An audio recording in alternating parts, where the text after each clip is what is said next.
Muchas gracias. Muchas gracias por participar y darse la oportunidad de poder acompañarnos en este webinar que vamos a tocar el tema de la actitud laboral en tiempos de COVID-19. ¿Sí? Vamos a esperar unos minutitos más que se puedan conectar para poder dar inicio, por favor. 7:05 estamos iniciando nuestro webinar.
Buenas noches. Muchas gracias por esperarnos y acompañarnos en este webinar. La Escuela de Posgrado Nobel Winner le da la bienvenida. Gracias por darse el tiempo de poder acompañarnos en el webinar que vamos a tocar el tema de la actitud laboral en tiempos de COVID-19. Quería explicar cómo va a ser la dinámica de nuestro webinar el día de hoy. Voy a presentar al doctor Juan Carlos Palomino, quien nos va a acompañar junto con un invitado también especial, que es el doctor Cano.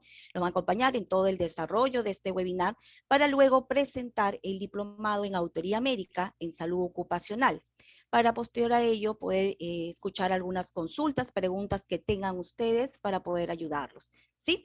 Ok, damos la bienvenida entonces al doctor Juan Pablo Palomino, quien es médico con segunda especialidad en medicina ocupacional y medio ambiente de la Universidad Peruana Cayetano Heredia, ¿no? Es máster en gestión integral de calidad, medio ambiente y prevención de riesgos laborales en la Escuela Europea de Negocios.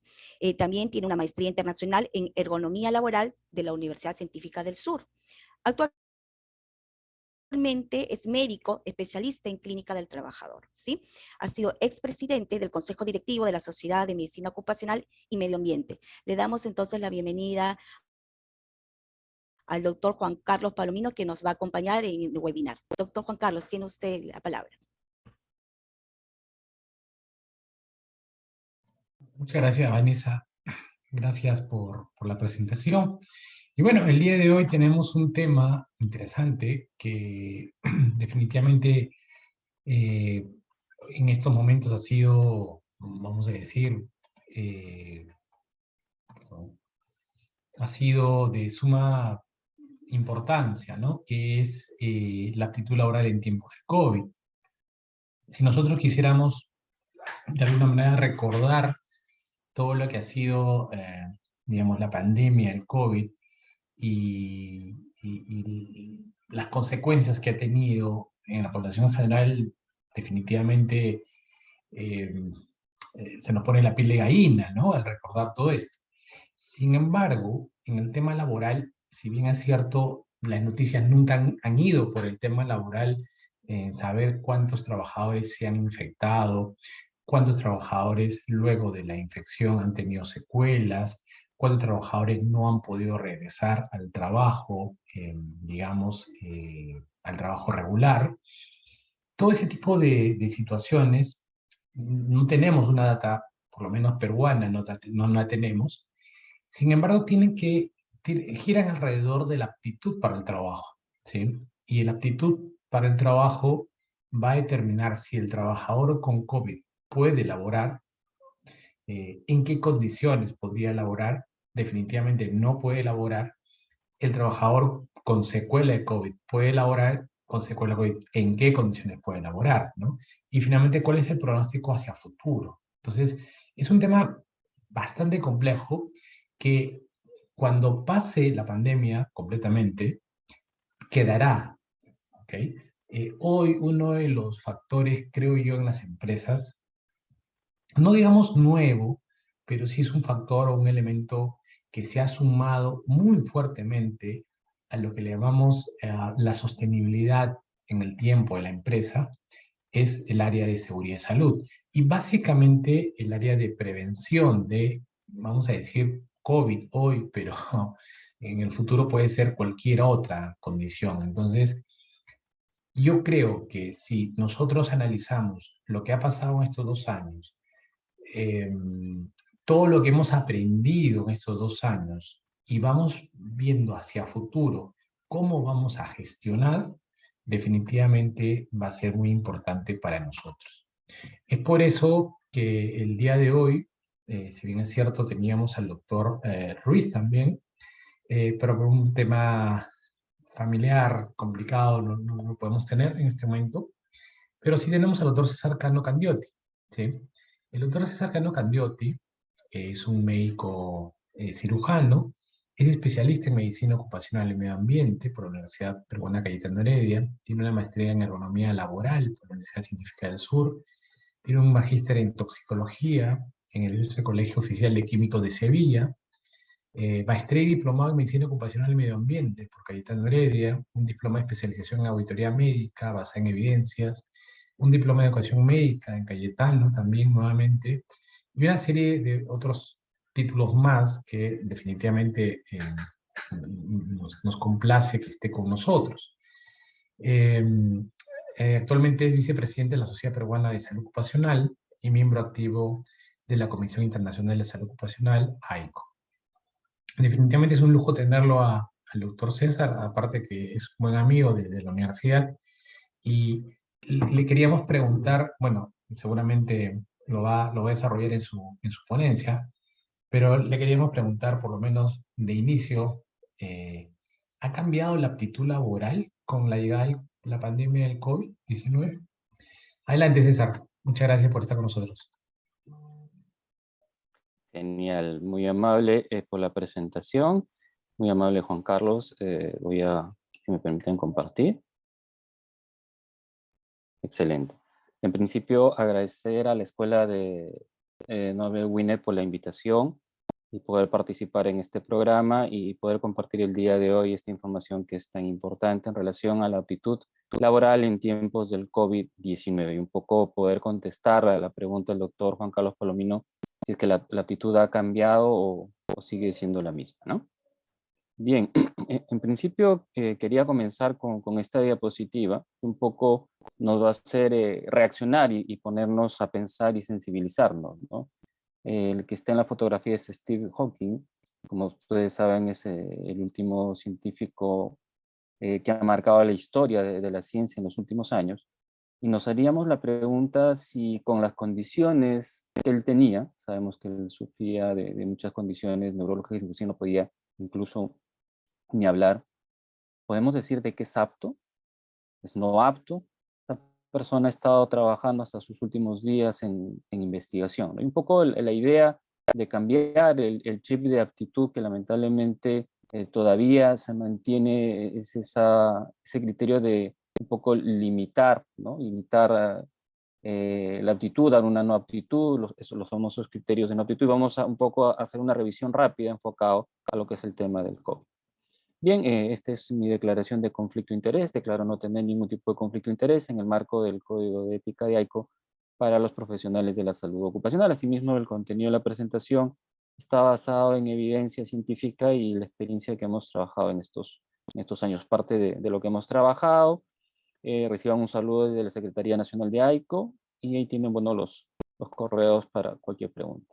Vamos un poco a contextualizar y vamos a remontarnos, como bien mencionaba Juan Carlos, han sido 2 años, ¿no? Desde el primer caso que escuchábamos hacia diciembre del 2019, en China, ¿no? Pasaron tres meses para que en Perú se reporte el primer caso. Recuerdo mucho que entre enero y febrero dábamos las primeras charlas y veíamos como algo muy utópico que llegue al Perú esta pandemia, pero no tardaron ni 3 meses y se anunciaba el 6 de marzo el primer caso de COVID en Perú, ¿no? Y con esto pues se traía una serie de condiciones, de aspectos donde los profesionales de la salud fueron los primeros afectados, se enfrentaban una enfermedad con incertidumbre, tenían que usar equipos de protección personal, había un grupo de trabajadores que se quedaron en casa por la cuarentena, tenían que combinar sus tareas con tareas del trabajo y tareas del hogar a nivel de cuidadores.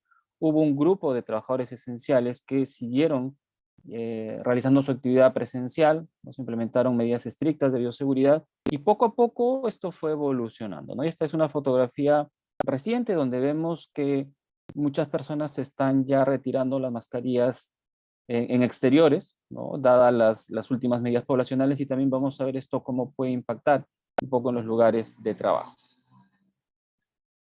En enero del 2022, y a pesar de que ya el Omicron había sido reportado desde el 24 de noviembre a nivel mundial y los casos se habían ido incrementando desde diciembre, y un poco que se avisoraba de que esto se iba a presentar una tercera ola en Perú, no se tomó ninguna medida y en enero se declaró la tercera ola en Perú, ¿no? Llegando a tener 60.000 casos diarios.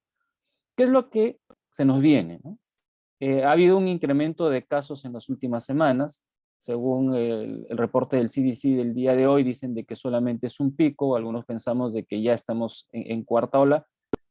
Bueno, en general es de que estos casos se están incrementando y probablemente si no tenemos las medidas adecuadas podría esto complicarse, dado que ya hay circulando el BA4 y el BA5, que son de las variantes más contagiosas, ¿no? De pronto queda un poco trabajar el autocuidado en nuestros centros de trabajo, y esto va a ser enfocado a tratar de disminuir el riesgo de transmisión en los lugares de trabajo, ¿no? A nivel internacional se habla de la transición de la pandemia a la endemia, y es así como el ACOEN en su último reporte del 29 de abril presenta los lineamientos generales para poder trabajar, ¿no? A nivel de los servicios de medicina ocupacional en este sentido, ¿no? Teniendo como principal prioridad los grupos vulnerables. ¿Cuáles son las nuevas medidas poblacionales frente al COVID? Es importante recordar acá un poco, tener en cuenta que hay medidas poblacionales y un poco el enfoque ocupacional que nosotros tenemos que dar. Recuerden que a nivel poblacional el enfoque no solamente se maneja a nivel de lo que es transmisión o riesgo de transmisión, sino se maneja con hospitalización y UCI, ¿no? Y sabemos muy bien que las nuevas variantes disminuyen la tasa de hospitalización y de UCI, y además hay una cobertura de vacunación. Sin embargo, la tasa de transmisión comunitaria suele ser alta, y este es un indicador que sí nos afecta a nosotros desde el punto de vista ocupacional porque aumentan nuestras tasas de ausentismo. ¿Qué tenemos ahorita a la fecha según Decreto Supremo 041? No contamos con niveles de alerta. Esto se retiró y esto también, si ustedes han podido revisar, la 321 afecta el anexo 8 que muchos han intentado utilizar para el retorno porque habla de niveles de alerta. Esto complica también porque no hay un control en transporte público, aforos en espacios cerrados, en espacios abiertos, viajes de movilización. Uso de mascarillas en exterior es opcional, sin embargo, cuando uno hace el paseo por varios lugares, ya vemos incluso que están dejando de usar las mascarillas en interiores. Acabo de estar en una clínica conocida el día de ayer y con mucha sorpresa vi que no pedían carnet de vacunación, no pedían distanciamiento, gente en los interiores sin mascarilla, y es una de las más conocidas en Lima. Y la cobertura de vacunación, como ustedes ven, estamos al 63.9% con 3 dosis de 83.9%.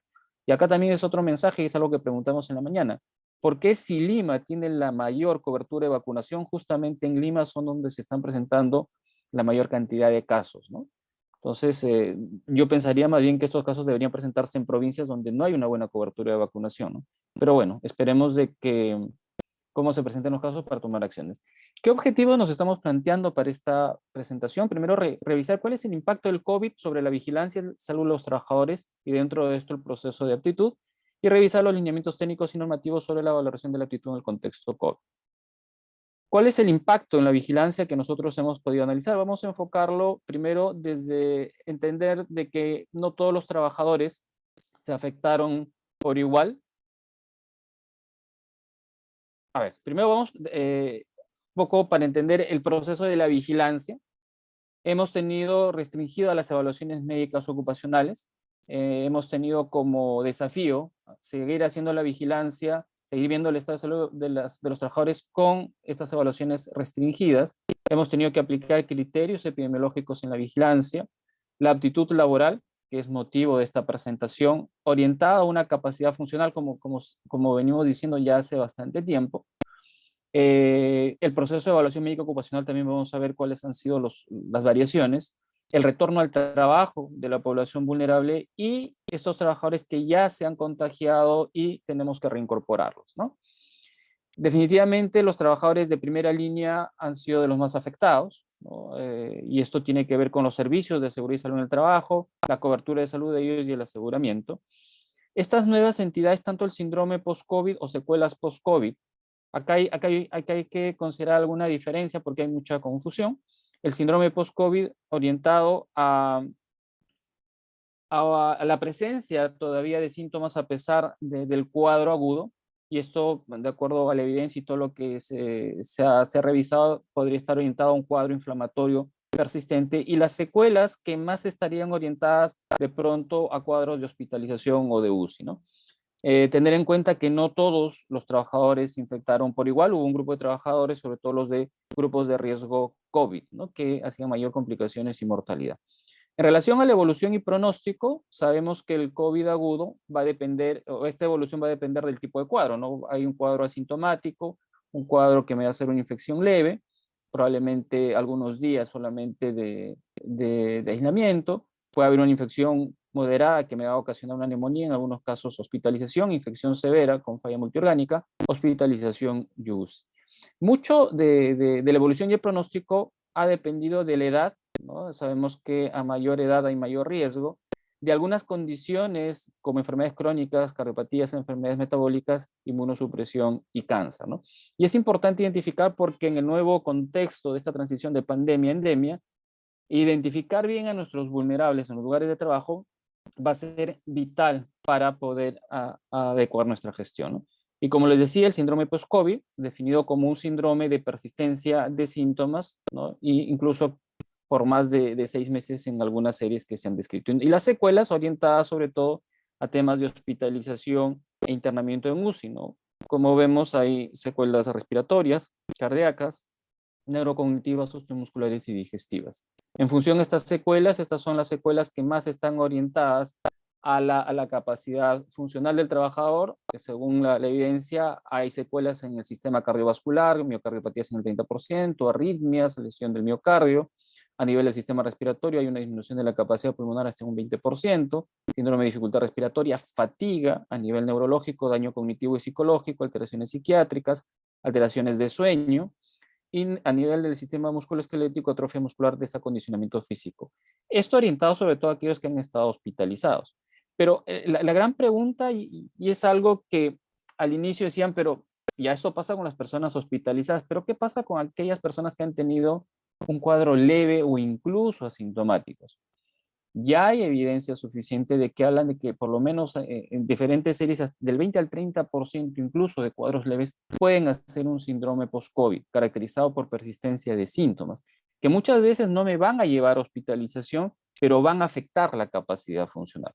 Y cuando uno analiza desde este punto de vista qué síntomas afectan la capacidad funcional, por ejemplo, vemos que el síndrome post-COVID puede significar a nivel de la capacidad física una disminución del umbral del ejercicio, astenia, disnea, afonía, tos, mialgias, artropatías y taquicardia.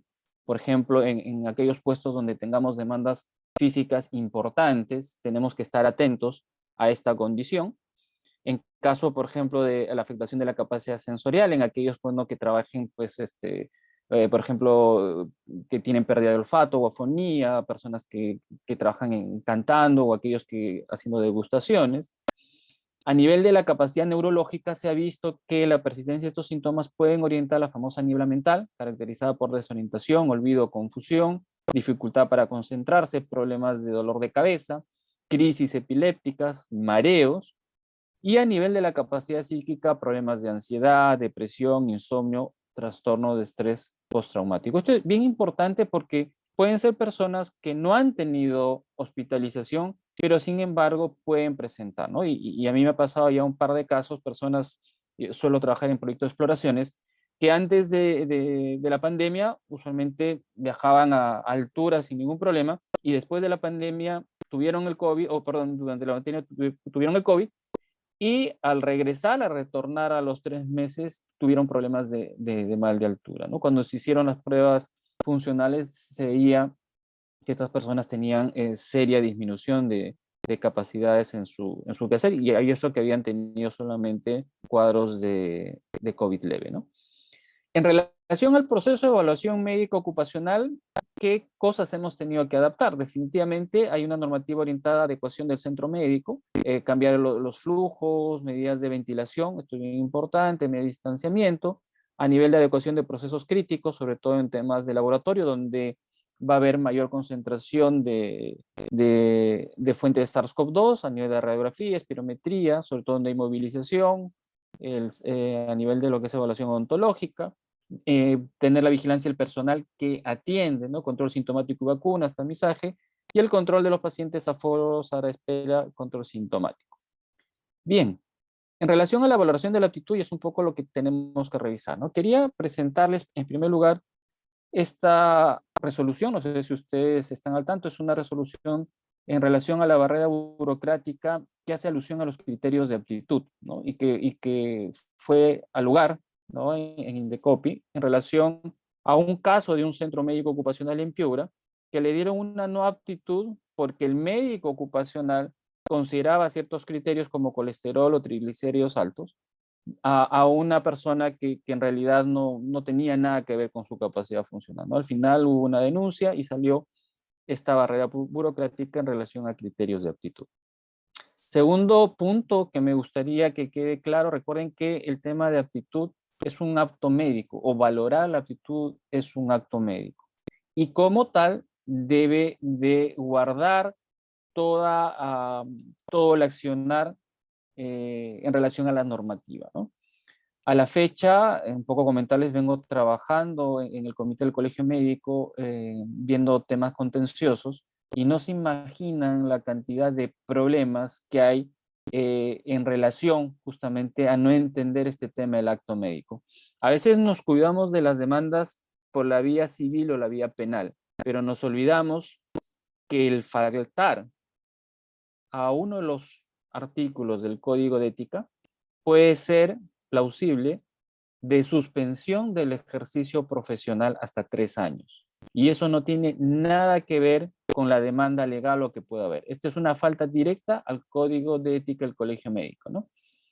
Y un poco el mensaje va a que los colegas que trabajamos en el tema ocupacional deberíamos tener muy en cuenta, porque podríamos tener problemas de este tipo. Poco revisar el contexto, ¿no? Para poder valorar la aptitud, sabemos de que, de acuerdo a la literatura, hay criterios, y estos criterios están orientados a valorar primero el riesgo para la salud y seguridad, determinación de la capacidad psicofísica, consideraciones éticas, requisitos legales, criterios económicos. Hubo una guía que presentó la Sociedad de Medicina Ocupacional y Medio Ambiente, justo en la gestión del doctor Palomino, donde un poco se ordenó y se adaptó a un poco la realidad peruana y se hablaba de estos 5 criterios. Definir el criterio ocupacional orientado a la capacidad psicofísica, el conocimiento del puesto de trabajo, conocimiento de requerimiento de la empresa, el criterio ético y el criterio legal, ¿no?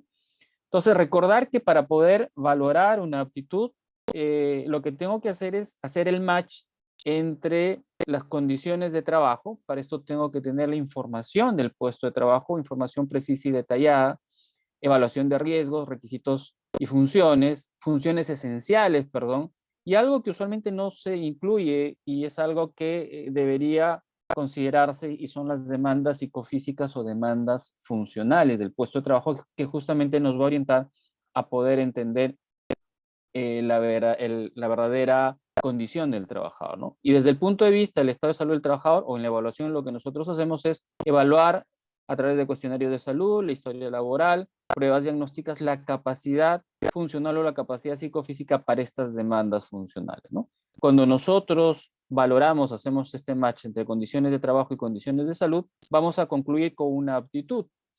Y muchas veces esta aptitud o es un no apto o es un apto, y si es que hay una aptitud que tiene algunas restricciones, que pueden ser adaptativas o restrictivas, tienen que estar orientadas a alguna de las tareas, ¿no? Y en algunos casos, cuando hay una limitación importante, hay que proceder con una reubicación o una readaptación. Esto es un poco lo que se muestra en la evidencia. Cuando vemos el análisis de puesto, decíamos que hay que tener en cuenta las actividades críticas, las actividades esenciales, el análisis funcional, que es lo que nos va a ayudar bastante a poder determinar el nuevo o la nueva condición, ¿no? Y cuando hablamos de capacidad psicofísica, miren, vemos carga física, carga biomecánica, manejo de cargas, trabajo de precisión, vemos también capacidad mental, psicológica, y como ustedes pueden ver, en ningún momento aparecen condiciones de colesterol, de triglicéridos, de glucosa. Muchas veces, a veces nos concentramos más en esos exámenes y dejamos de ver la verdadera valoración de la capacidad psicofísica. Si entendemos que el COVID como tal, y hemos revisado anteriormente un síndrome post-COVID, si retorno rápidamente para poder, miren, es lo que nos va a afectar desde el punto de vista funcional, ¿no? Capacidad física, yo tendría que tener una evaluación de la capacidad física, capacidad neurológica, capacidad sensorial y capacidad psíquica para poder tener una buena condición para la aptitud, ¿no?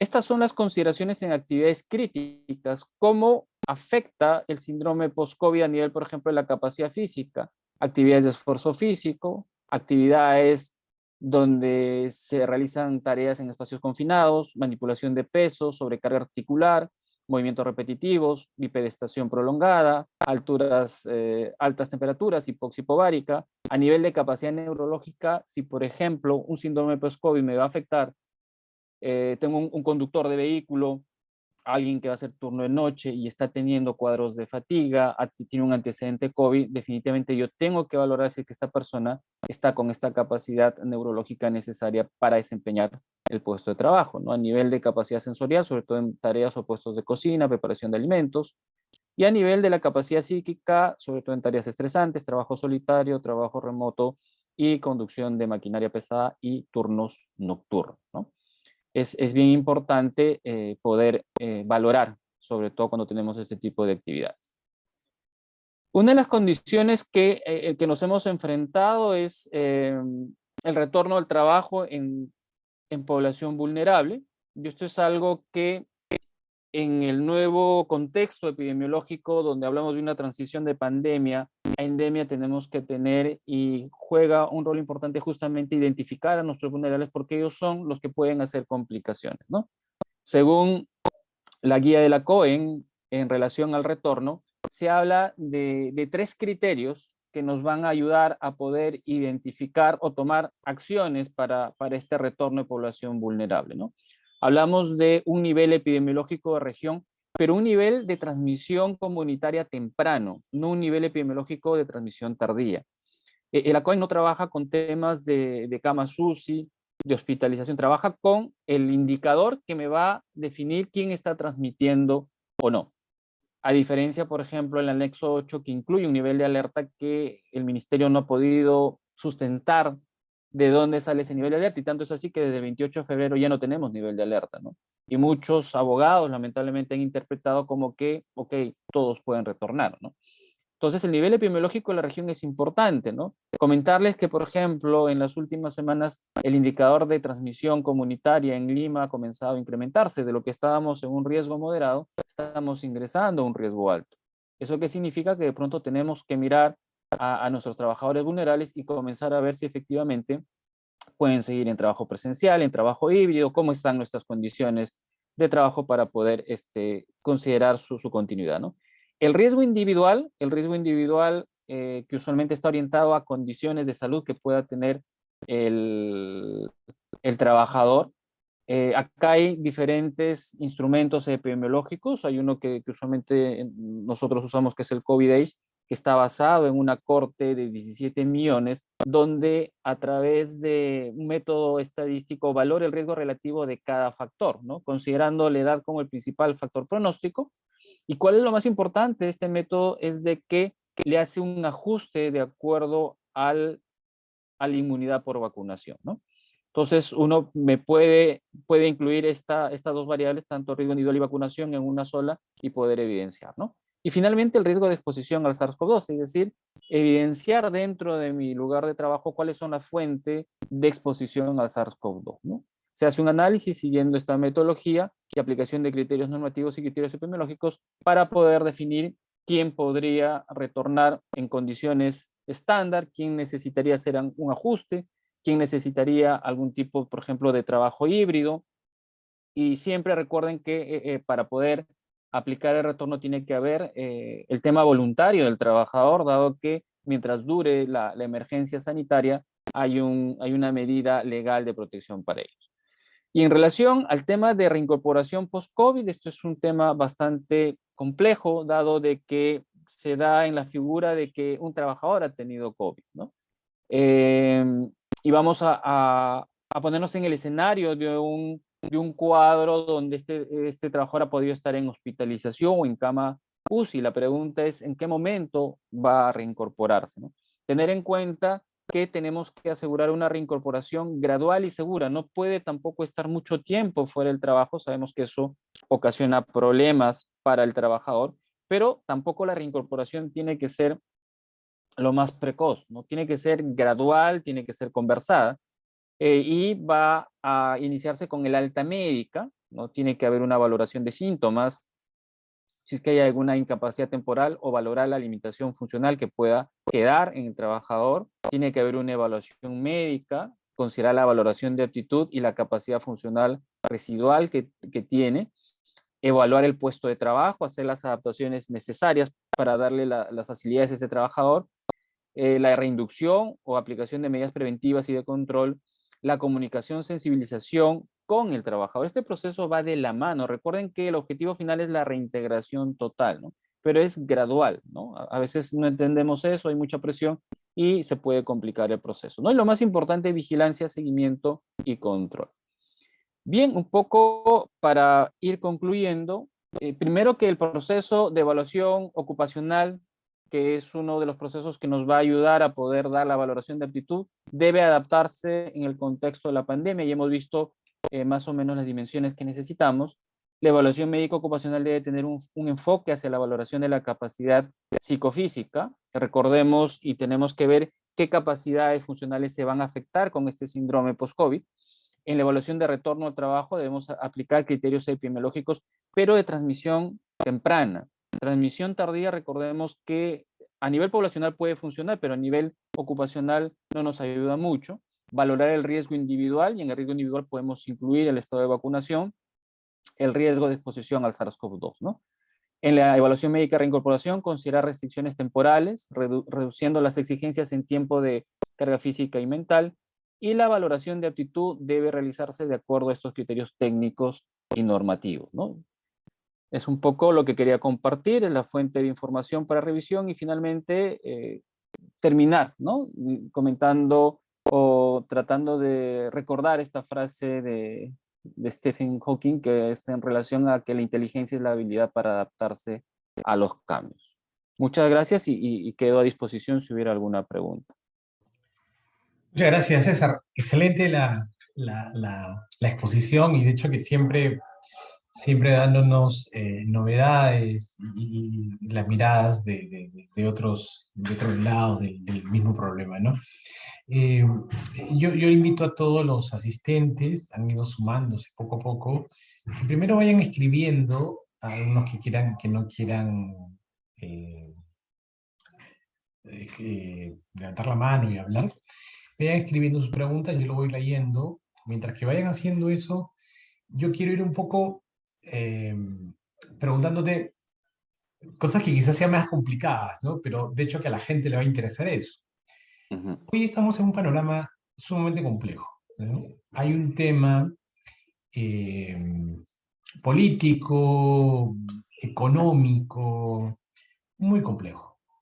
Entonces, hoy los médicos ocupacionales nos enfrentamos a una situación donde el empleador bueno, nuestro jefe, entre comillas, nos dice, hoy tenemos que retornar a todos. O sea, hoy el grupo de riesgo no puede estar en su casa sin laborar. ujú. Entonces, o sea, doctor médico ocupacional, como nos llaman, eh, ¿cómo hacemos eso? ¿Sí? Entonces, de hecho que nosotros podemos hacer un buen análisis, sin embargo, nos hemos enfrentado a, ok, este señor tiene IMC 37, 38, Ujú, es un puesto de trabajo que va a estar expuesto a público. Puedo hacer mi análisis, puedo finalmente decir, no ingresa por lo que sea, y me enfrento a un área legal que me dice, pero discúlpame, ¿en qué parte de la norma ujú. dice que no puede ingresar? En ninguna parte. Es más, esta parte que yo comparto contigo, que sea voluntario, eh, cuando tú conversas con los abogados, te dicen, perdóname, ¿dónde dice que debe ser Sí, voluntario? O sea, esto es una potestad del empleador y yo le puedo decir que regrese, ¿no? sí. Claro que tú lo vas a evaluar. ¿Cómo hacemos para manejar eso? Porque eso es lo que nos pasa en el día a día, ¿no? ¿Cómo planteamos eso? No sé, ¿qué opinas tú? Sí, es una excelente pregunta porque también estuve en algunos espacios de abogados y hay una interpretación de un enfoque diferente, ¿no? Tanto la interpretación legal y la interpretación que a veces los médicos intentamos hacer de las normas, ¿no? Entonces, es cierto que esta es una norma que de alguna manera ha tratado de ordenar, sabemos muy bien que tiene deficiencias, ¿no? Y parte de esas deficiencias es justamente incluir cosas que nos puede complicar. Incluso logramos quitar algunas cosas que iba a ser peor, ¿no? Entonces, primero, esto es una norma médica, es una norma médica. Definitivamente, el abogado lo interpreta literal, ¿no? O le da la interpretación legal. Los médicos se pegan mucho, pero dentro de la norma hay una parte donde dice de que el médico ocupacional puede definir de acuerdo al criterio médico ocupacional. Entonces, de alguna manera, eso nos da el salvavidas para tomar acciones, ¿no? El problema es que muchos de los médicos ocupacionales lo interpretan, como no lo saben interpretar, se pegan a la norma, ¿no? Entonces entran en un trompo ahí complicado. Y recordemos además que igual en relación a la aplicación de normas tenemos la jerarquía de Kelsen, ¿no? Y a la cabeza pues tenemos la Constitución y está la ley la 21783 que habla de principios de protección donde si es que hay alguna medida que puede vulnerar este tipo de cosas yo podría ir hasta ahí. Pero sí, es súper complicado llegar a un acuerdo con el área legal, ¿no? Totalmente. Por ejemplo, el área legal interpretó el anexo 8 como literal, ¿no? Entonces ellos hicieron su plantilla, anexo 8 de frente, sí y no, ¿no? Y sabemos que ese sí o no no tiene ningún sustento, ¿no? Es bastante arbitrario y ahora no hay niveles de alerta, ¿no? Entonces los abogados, como no hay niveles de alerta, ellos lo entienden de que ya, o sea, todos para adentro, ¿no? Entonces, definitivamente sí es un trabajo para los médicos ocupacionales duro, complicado, ¿no? Porque va a depender de poder hacer entender este tipo de cosas, ¿no? Y el mensaje es, sí, lamentablemente tenemos este tema poblacional del gobierno, pero lo que va a quedar acá es un poco el autocuidado, ¿no? O sea, que las empresas comiencen a autogestionar ellos mismos entendiendo de que se puedan complicar, ¿no? Totalmente de acuerdo. Nain, te agradezco la pregunta, porque es una pregunta muy complicada, Sí, ¿no? sí, sí, sí, sí, sí, Sí, por sí, supuesto. pero eso es lo que está pasando, ¿no? O sea, eso es lo que Sí, sí, estamos enfrentando a eso. Y no puedes decirle al empleador con todo esto, vamos a decir, con todo lo que hay detrás, decirle, no, sabes que no se puede, es claro. imposible, tienes que ver cómo Ahora, una de las usarlas. ventajas de las guías extranjeras es de que no dice que no se puede. Dice que sí se puede, pero adaptando cosas, ¿no? A diferencia, por ejemplo, del anexo 8. El anexo 8 es sí o no. En cambio, la guía de la COEN dice, ok, si tienes un riesgo, yo tengo que hacer adaptaciones, ¿no? Entonces, la idea es mostrar al empleador, sí lo podemos traer, pero tienes que hacer estas adaptaciones, ¿no? O sea, trabajo en solitario, el transporte, que trabaje solo y bueno, todos los temas que ya sabemos. Claro, claro, totalmente, ¿no? Yo he abierto esta pregunta compleja porque finalmente eso es lo que nosotros, o por lo menos lo que se va a plantear en el diplomado de auditoría, en el diplomado de salud ocupacional de la universidad, ¿no? Lo que se va a plantear es, de alguna manera, revisar esto mismo, pero mirándolo desde el punto de vista aterrizado a la realidad, ¿no? Y usar la parte Claro, técnica aterrizado a la realidad. Ese es un poco lo que queremos exacto, hacer, ¿no? No va a ser un poco tan técnico, tan teórico, como para que cuando claro. ellos, los chicos vayan a la práctica, terminen, oye, pero ¿qué pasó? No es lo mismo, Sí, ¿no? sí, sí, sí. Totalmente. Yo voy a leer una primera pregunta eh, de Rosa. Rosa es una enfermera. Mediante el Decreto Supremo 003/2022, el gobierno dispuso la prórroga de la declaratoria de emergencia sanitaria por la presencia del COVID-19 en nuestro país, por un plazo de 180 días calendario, para las mujeres gestantes o madres de lactancia. ¿Se puede continuar pidiendo la licencia con goce para esta ley? Yo voy a ayudar a un poquito a la pregunta. Yo creo que la pregunta sería si las mujeres gestantes o madres de lactancia podrían ser aptas, ¿no? Para Claro. retornar al trabajo presencial. Creo que la norma lo dice, pero no sé si tú podrías aclararle un poco. Sí, ese es un tema también bien complicado. Sabemos que había una modificatoria puntual sobre esto, de que en estado de emergencia la posibilidad del trabajo remoto, si es que no hay la posibilidad de hacer los cambios, es hasta un año. Sin embargo, la 321 habla de a partir de los 6 meses el médico ocupacional puede decidir, ¿no? Otra de las cosas que es importante considerar es de que el CDC ha incluido a las lactantes como parte de la población vulnerable. Entonces, si hablamos de que en esta transición de la pandemia a la endemia tenemos que concentrarnos en la población vulnerable, definitivamente cada caso tendría que manejarse de manera individual, ¿no? Si es que se dan las condiciones para que esta persona pueda regresar de manera presencial o semipresencial, en buena hora. Pero si tenemos un escenario nuevamente de transmisión comunitaria alto, y ojo que el nivel epidemiológico hay dos criterios que vamos a usar, el criterio externo, que es un poco lo que pasa en la transmisión comunitaria, y otro es el criterio interno, o sea, qué es lo que pasa en nuestro perfil epidemiológico de nuestra población trabajadora, ¿no? El número de casos, vacunados y todo eso, ¿no? Entonces hay que aterrizar individualmente si tienen estas condiciones y aplicar, bueno, los criterios que manejamos, ¿no?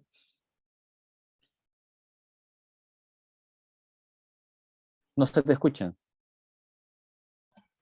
Perdón, muchas gracias por tu respuesta, César, porque en verdad algo súper importante es lo que acabas de decir, que a veces queremos colocar a todos los trabajadores en una especie de receta de cocina, ¿no? Y Sí, terminamos diciendo, ah, ok, tengo los ingredientes y claro, todos entran y sale un producto final.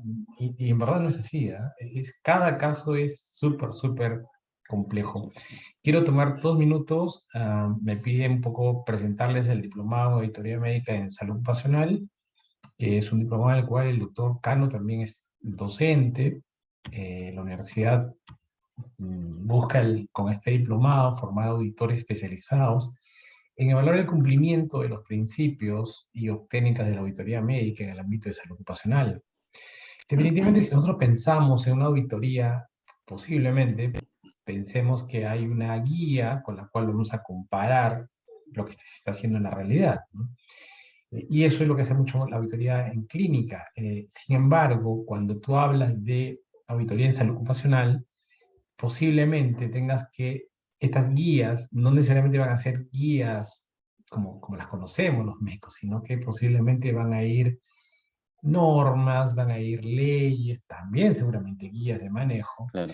que hay que contrastar contra estas, ¿no? Y algunas veces vamos a quedar un poco como, ¿qué pasó con esta norma? ¿No? No es lo mismo. Entonces, es importante por eso conocer más a fondo el tema de auditoría en salud ocupacional, ¿no? El doctor Cano conoce muy a fondo este tema y él puede hacer o ha hecho esta unión, ¿no? De dos miradas interesantes. Dirigido a profesionales de salud que básicamente participan en la evaluación y mejora continua en los servicios de auditoría. Hay módulos, rápidamente, el primer módulo va a ser sobre fundamentos en la auditoría médica, definición, conceptos, tipo de auditorías, objetivo de la auditoría, modelo de auditoría, proceso y procesamiento de la auditoría, revisión de la norma técnica de salud de auditoría de la calidad de atención en salud. El módulo 3, ya entrando el tema ocupacional, la ley de seguridad y salud en el trabajo, y un cuestionamiento entre auditoría y fiscalización. El módulo 4, Sistema de Gestión de Seguridad y Salud en el Trabajo, concepto básico del sistema de gestión, que ya revisamos lo que en teoría nosotros le llamamos eh, cómo hacer prevención. Ese cómo es el sistema de gestión, digamos, ¿no? Pero ese cómo no viene de la nada, viene de fundamentos e incluso de lo que nosotros tenemos, que es la ley, ¿no? Luego viene elementos técnicos del sistema de gestión de seguridad y salud en el trabajo, donde ahí vamos a revisar justamente las normativas y guías. Luego, conocer un poco los procesos y procedimientos en salud ocupacional, como que son los más comunes, ¿no? Lo que se hace. Y luego un poco revisar lo que dice la normativa básicamente en salud ocupacional, y seguramente acá vamos a hablar de aptitud en lo que estamos viviendo, ¿no? Y finalmente el módulo 8, herramientas en la auditoría de salud ocupacional, ¿no? Investigación de enfermedades y accidentes laborales, que eso es bien complejo. Yo algo de experiencia tengo en el tema de peritajes y determinar una enfermedad profesional es una tarea no solamente compleja, sino que de, mucho, de mucha responsabilidad por lo que vas a terminar concluyendo, ¿no? Más aún si se trata de COVID-19, ¿no? En la plana docente, el doctor Fermín Ruiz, que ustedes lo deben conocer, el doctor Fermín Ruiz es un profesor de mucha experiencia, es especialista en medicina ocupacional y tiene maestría en ergonomía y otros títulos más. El ingeniero también con maestría, Anthony Laura Chumbiriza, que justamente ahora está postulando a un doctorado en ciencias administrativas. La ingeniera Silvana Velasco, que tiene una expertise importante en lo que es prevención, adicionalmente es máster oficial en prevención de riesgos laborales, calidad de medio ambiente, por la Universidad de Valladolid en España, y tiene otros estudios más. Bueno, el que les habla, que ya me presentaron, el ingeniero José Luis Loaiza, que es experto, es un ingeniero en higiene y seguridad industrial, con muchos años de experiencia, ¿sí? Viendo una serie de rubros. Bueno, el doctor César Cano Candioti, que ya lo hemos presentado y lo conocen, ¿sí? Y esto me parece que lo va a presentar Vanessa. Vanessa, no sé si estás por ahí. Sí, sí, doctor Palomino, muchas gracias. Sí, comentarles justamente que el programa del diplomado en Auditoría Médica de Salud Ocupacional está iniciando este 6 de agosto. Los horarios ya establecidos son los días sábados de 3 a 6 de la tarde y los días domingos de 9 a 12 del mediodía, ¿no? Está durando 8 meses, son 24 créditos que contiene este diplomado. La modalidad va a ser virtual, todo el desarrollo que vamos a tener, ¿no? En el tema de la inversión de este diplomado está en 4.600 soles. ¿Esto que incluye? Una inscripción de 300 soles, una matrícula de 300 y 8 cuotas de 500 soles. También tenemos diferentes descuentos, ya sea por descuentos por convenio institucional que son del 15%, o por también formar grupo de 3 alumnos, les correspondería el 15%.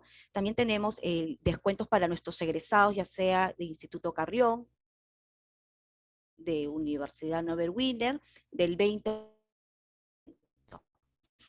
¿no? Así como nuestro personal, según el tiempo que están laborando en la institución, ¿no? Los requisitos, ¿cuáles son? Presentar el DNI por ambos lados, ¿no? Se envía el DNI, la ficha de inscripción debidamente llenada, el grado académico de bachiller y la constancia de pago. Para poder participar y poder asegurar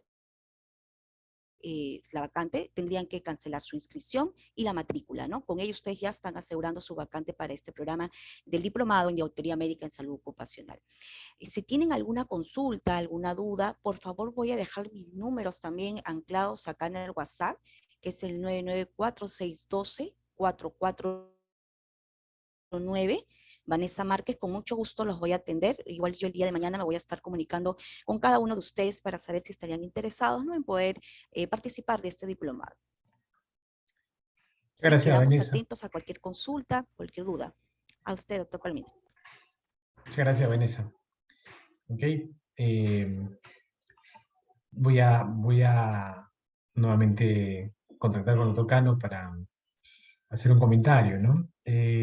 Elizabeth Gentil nos dice, buenas noches, doctores, de acuerdo a usted, por lo menos, lamentablemente el rol del médico profesional en las empresas muchas veces está sujeto a interpretación de la organización. Lo que espera el área de recursos humanos es que sustentes tus decisiones con la referencia a la normativa, que diga textualmente aquello que el médico ha decidido, y esto debe a que se desconoce la función del médico profesional. No todo lo que decimos va a estar escrito textualmente en la normativa. Ok, gracias. Flora dice, ¿cuál sería la acción inmediata en caso de un trabajador se contagiara con COVID? Al margen de la licencia, ¿se puede solicitar una indemnización? Gracias por la respuesta. No sé si Ceci, ¿te quieres contestar? A ver, indemnización en relación a qué? O sea, primero entender de que el COVID no es una enfermedad ocupacional como tal, es una enfermedad de salud pública y nuestra función es la gestión de esta condición en los lugares de trabajo, a menos donde, si estamos hablando pues del sector salud, donde efectivamente hay una evidencia de exposición a SARS-CoV-2, ¿no? Entonces, en este caso se trataría de una enfermedad común, si fuera un sector diferente al de salud, ¿no? Sí, totalmente, de acuerdo.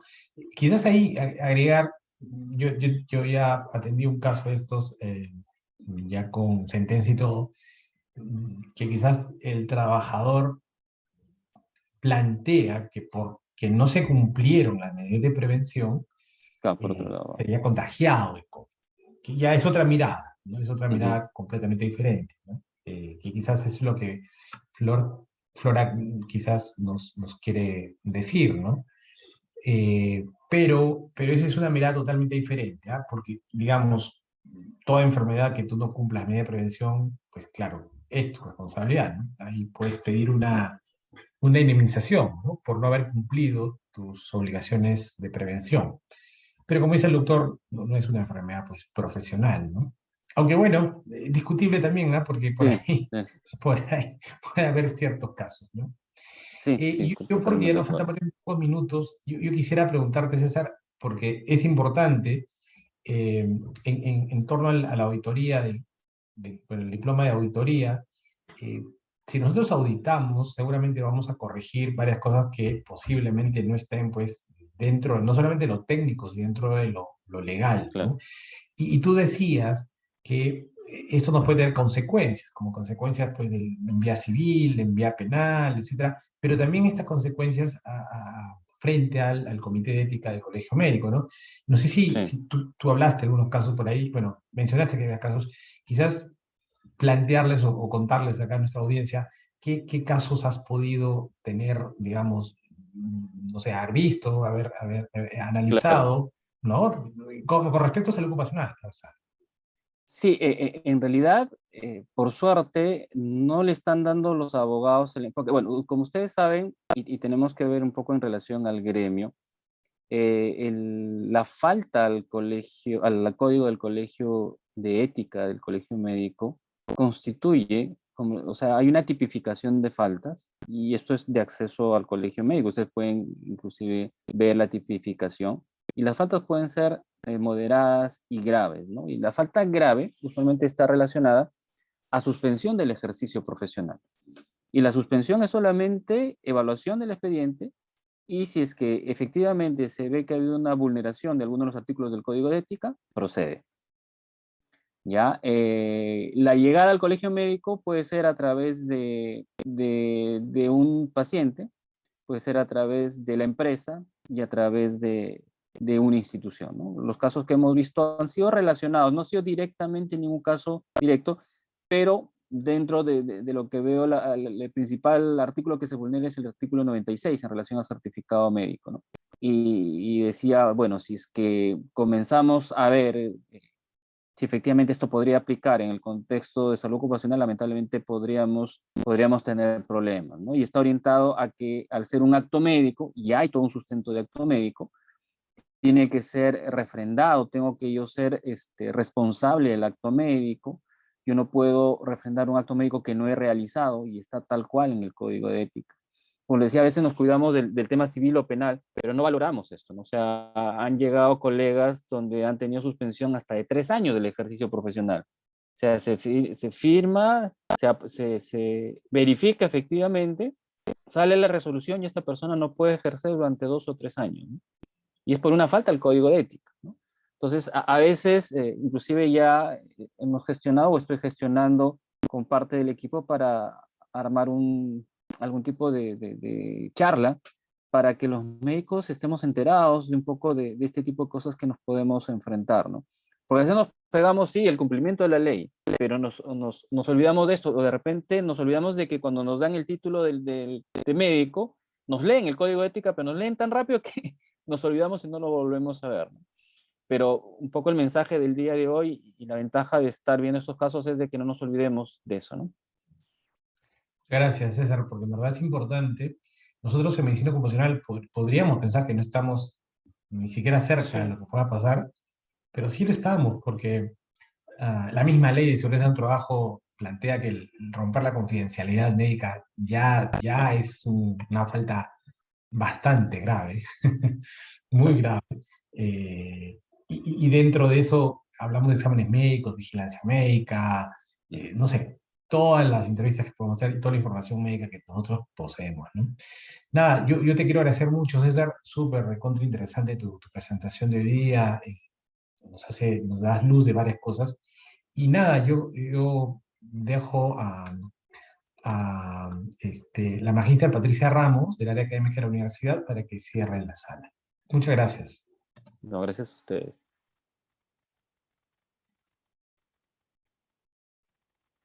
Patricia, ¿estás por ahí?